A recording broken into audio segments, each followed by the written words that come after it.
Ê! Ou não, né? Depende. Tem gente que tá aqui obrigado porque, né, nem gosta de mim, nem gosta de história, mas tem que estudar, né? Mas eu tô feliz, porque eu gosto de vocês e eu gosto de história, então vamos que vamos. Mais uma aulinha, pessoal, América colonial, então. Vamos lá, gente, vamos estudar então agora qual que é o real tema dessa aula. É a gente ver como que foi, né, a administração, como que foi a conquista, né, como que foi a, todo o desenvolvimento, né, do europeu na América. Sem ser o caso brasileiro, né, que isso a gente estuda à parte. Mas os espanhóis, os franceses, os ingleses e assim por diante, certo? Então, nesse primeiro momento, a gente vai focar na Espanha, que foi o principal caso, tá? Vamos que vamos então, bora lá, bora lá. Opa, vamos ver o contexto de América colonial. Né, para isso daqui é mais pro cara que tá desavisado, né? Não tá vendo as aulas na ordem, né? Pegou essa aqui do nada, então vamos dar para ele o contexto, né? A gente tem na Europa surgindo o mercantilismo, né? Que seria uma forma primitiva de capitalismo, onde a gente precisa arrecadar riquezas. Para arrecadar riquezas, você precisa ir para outros lugares, porque as riquezas dentro do seu território europeu acabaram. Então a gente vai ter o financiamento das expansões marítimas em busca de ouro, em busca de rotas comerciais para obter especiarias, entre outros produtos valiosos, certo? Essa expansão marítima, ela vai ser fundamental e ela vai chegar na América, né, com então a colonização dos povos americanos. Beleza? A gente vai ter também a expansão da fé católica em um contexto de reforma e contra-reforma, né? A gente vai ter aí a Igreja Católica querendo se expandir, né, impedindo então que os protestantes dominem o mundo. Era isso que a Igreja Católica pensava e não queria, né? Então vamos que vamos, vamos estudar a América Espanhola, olha só, né? Então eu trouxe aqui imagens, né? Primeiro a imagem aqui dos europeus chegando e tal, né? E depois uma imagem aqui do querido conquistador aqui massacrando todo mundo e pilhando as riquezas dos que aqui residiam. Tranquilo? Não. Mas tranquilo de entender, pelo menos, né? O europeu é um desgraçado que veio aqui, fez o que quis e é nós. Basicamente, né? A América Espanhola. A gente vai começar o nosso estudo em 1492, quando Cristóvão Colombo chega às Américas, chega a Cuba, ele descobre as Américas, beleza? Então é o início das grandes navegações espanholas. Em 1503 eles vão começar, né, então a colonizar, né? Na verdade, eles vão começar a explorar esses territórios ao longo do tempo, né? E aí no século XVI, em 1503, a gente vai ter aí as casas de contratação, que vai ser uma maneira de fiscalizar, né, as pessoas que estavam na colônia ali, né, que estavam naqueles territórios para ver se eles estavam fazendo um bom trabalho. Então, a coroa espanhola vai instalar as casas de contratação, que elas serviam para firmar os contratos, né, entre os colonos e os espanhóis, né, da nobreza, né, espanhola, o rei da Espanha e tudo mais. E ela vai servir para fiscalizar também o trabalho desses queridos. Tranquilo? Em 1519, Hernán Cortés vai dizimar os astecas, né? Ele vai entrar em contato com os astecas vão pensar que ele é um deus e vão meio que se subordinar a ele e ele vai dominar geral. Beleza? Em 1524, a gente vai ter aí a formação de um novo órgão, né? Além das casas de contratação, agora a gente vai ter o Conselho das Índias, tá? E o Conselho das Índias, ele vai ser um conselho para verificar, né, e fazer o intercâmbio entre o rei e a colônia. Então eles vão verificar se o trabalho está sendo feito direitinho nas casas de contratação e eles vão fazer, eles vão ser quase que uma instância máxima, né? Eles vão ser a palavra e a decisão do rei dentro da colônia. Tranquilo?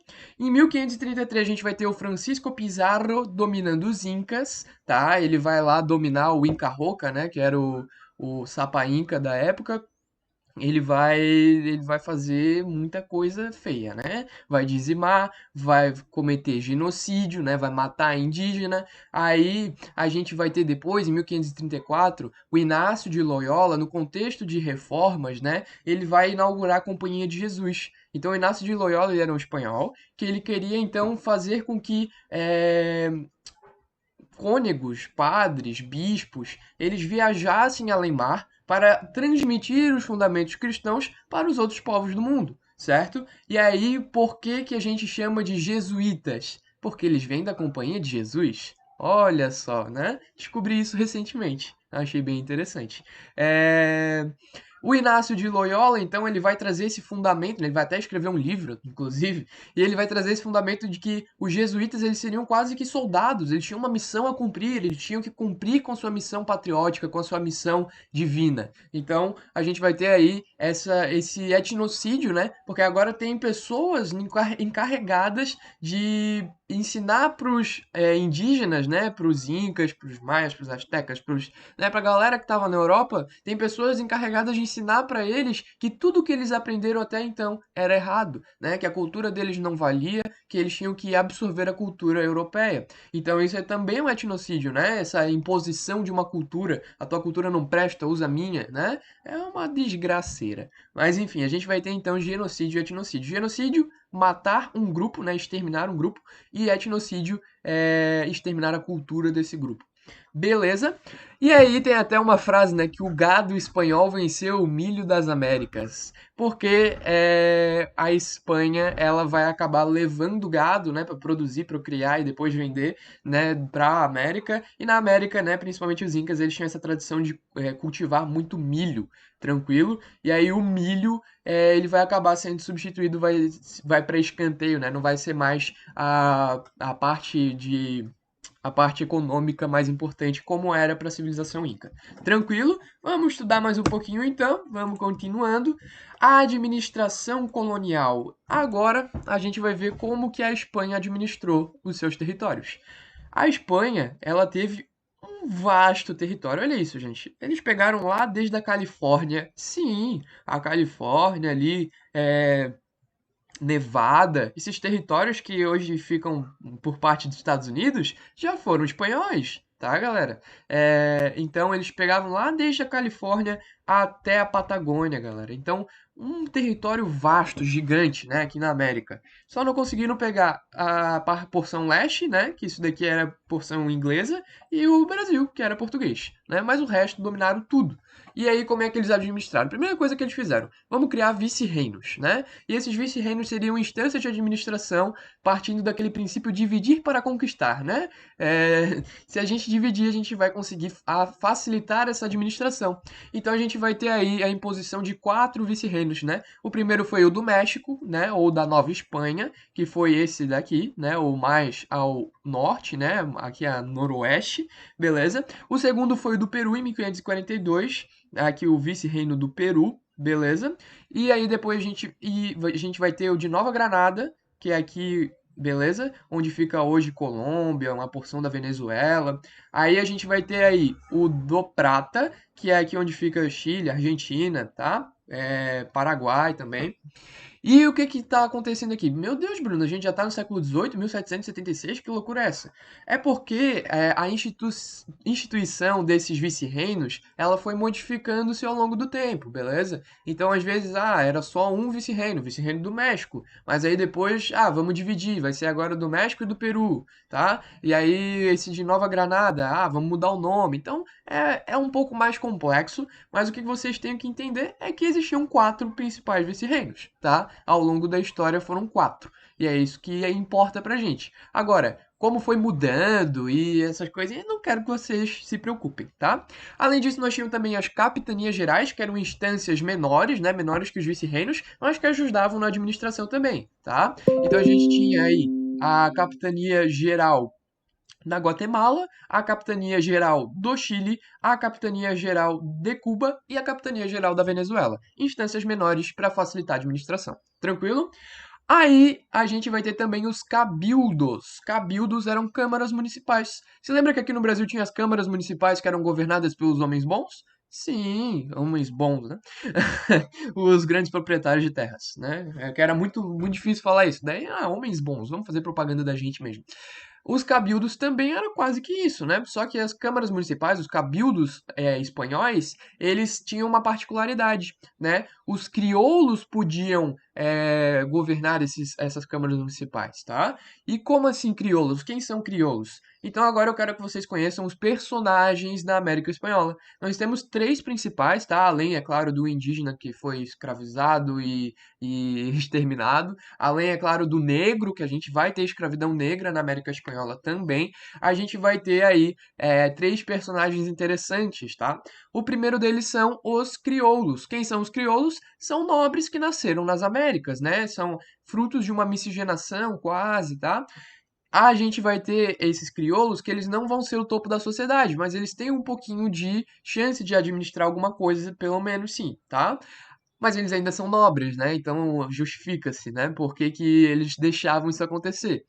E a gente vai ter também os chapetones, que são nobres espanhóis, ou seja, vindos diretamente da Espanha, tranquilo. E nós vamos ter os encomendeiros. E quem eram os encomendeiros? Eram os caras que faziam encomenda. Depois a gente vai ver o que é encomenda, mas a gente tem que saber quem é o encomendeiro primeiro. Quem são os encomendeiros? São os caras que eles eram escolhidos a dedo, né, pelos chapetones. E às vezes eles eram chapetones, crioulos, mas enfim, eles tinham uma função específica dentro das classes sociais. Eles tinham a função de reunir os indígenas para trabalhos forçados, para agricultura, para mineração. Então, os encomendeiros eles tinham que fazer essa organização de pegar o povo para poder escravizar, né? É, tristeza total, mas enfim. A gente vai ter aí, então, essa situação social aqui. Negros como última instância, indígenas, né? Ambos escravizados, torturados e, enfim, sofreram etnocídio e genocídio, né? Mais os indígenas que sofreram genocídio, os negros eles precisavam viver meio que para poder ser propriedade privada dos espanhóis, né? Uma tristeza só. A gente vai ter mestiços, eu não gosto muito dessa palavra, né? Mas enfim, soa um pouco ofensivo, né? Mestiço, você é mestiço. Mas seriam pessoas, então, que eram miscigenadas, né? Miscigenação entre crioulos e indígenas, e negros, chapetones, uma mistura, né? Uma mistura étnica. A gente vai ter os crioulos, que a gente já viu quem é, e os chapetones e o clero no topo da pirâmide social. Tranquilo? A gente vai terminar, então, agora falando da economia. Como que funcionava a economia espanhola? A gente tinha como principal instância da economia espanhola o que traz mais dinheiro para a Espanha, é claro, a mineração da prata, do ouro. Tranquilo? Era a principal atividade, era o que a coroa mais queria, era ouro e prata. Depois nós vamos ter a pecuária. E por que eu botei prata? Olha, repara que prata nesse caso está com P maiúsculo. É porque se trata do vice-reino do Rio da Prata, né? A pecuária se desenvolveu muito bem no sul, tranquilo? Por isso que até hoje, né, ali na Argentina, beleza, a gente tem uma tradição pecuarista muito forte, tá? Então a gente tem sim essa situação da pecuária ser a segunda principal fonte de economia. E por fim, a agricultura, né? Então, como eu falei antes, né, o gado espanhol venceu o milho inca, o milho americano, o milho, o inca americano, o milho americano é por causa disso, né? A agricultura foi deixada de lado, botada para escanteio, tranquilo? E também a gente pode fazer uma outra interpretação, né? O gado espanhol venceu o milho americano, é a mesma coisa que o espanhol venceu o americano, né? O espanhol conquistou e dominou os americanos. Tranquilo? E aí vamos ver agora o trabalho indígena. O que que os indígenas, coitados, sofriam? Os indígenas sofriam muito, né? Porque eles tinham dois tipos de trabalho forçado, beleza? Né? A gente tinha a mita eram trabalhos na mina, né? Na mineração, e aí era uma mineração compulsória, ou seja, você vai trabalhar até não conseguir mais, até você cair. Tranquilo? Não, nada tranquilo, né? Cara, muita loucura isso, né? Mineração compulsória, e eles ganhavam dinheirinho, mas era assalariado ilusório, né? Então, ganhavam, sei lá, 5 centavos por mês, né? Eu não sei qual é que era na situação, mas era um dinheiro que não servia para nada. Eles quase não conseguiam se alimentar com esse salário que eles recebiam, quase não conseguiam se sustentar, tá, galera? E a gente vai ter a encomenda, que era a agricultura compulsória, né? Os encomendeiros iam lá, pegavam os indígenas e distribuíam eles, né? Reorganizavam dentro dos territórios para organizar a agricultura. Era uma agricultura compulsória, ou seja, trabalha até cair no chão, né, de, sei lá, de desmaio, de fome, de sono, né, e era um sistema de servidão, tá, beleza, pessoal? Então, era todo aquele laço de servidão, então eu vou ter que servir ao meu mestre, né, o meu mestre crioulo, o meu mestre chapetone. Tranquilo? Terminamos então a parte espanhola da bagaça. Vejo vocês numa próxima aula. Valeu!